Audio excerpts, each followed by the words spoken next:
Article answer this question first.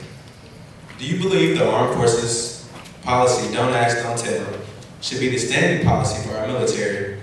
Why or why not? What other legislation should be considered to secure LGBT rights?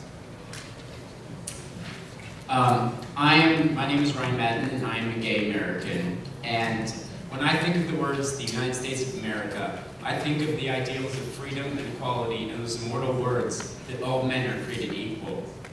That's why it bothers me so much when I look around and I see that our military doesn't accept gay soldiers, when I see that the government has different standards for opposite-sex couples and hetero and homosexual couples, and when I see that employers are free to fire employees based on sexual orientation. How can we look our soldiers in the eye and say, you can fight for the ideals of freedom, but not if you're different? Never mind that Don't Ask, Don't Tell has resulted in the dismissal of over 13,000 qualified service members. Never mind that it has asked countless others to lie about who they are.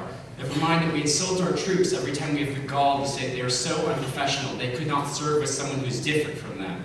Never mind that our armed forces, which began accepting only white men, now proudly accepts women and minorities. Let's focus on this as a moral issue. How can we look at our troops and ask them to defend the ideals of freedom and equality when we don't even live up to them?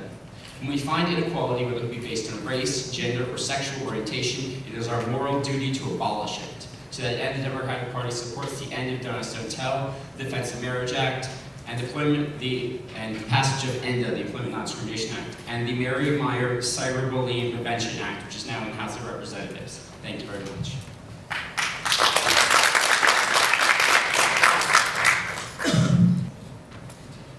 As a member of the United States military, I want to make it absolutely clear that what I say here is of my own opinion and does not represent anything that the military has to say. Now, saying that, I'll just let the military's words speak for themselves. Anyone can go on airforce.com and find out what the core values of the Air Force are. The first is integrity first. It focuses on courage, honesty, openness, and self-respect. And let me read this quote from the website. Honesty. Honesty is the hallmark of the military professional, because in the military, our word must be our bond. We don't pencil whip training reports, we don't cover up tech data violations, and we don't falsify documents. We don't write misleading operational readiness messages. The bottom line is, we don't lie, and we can't justify any deviation.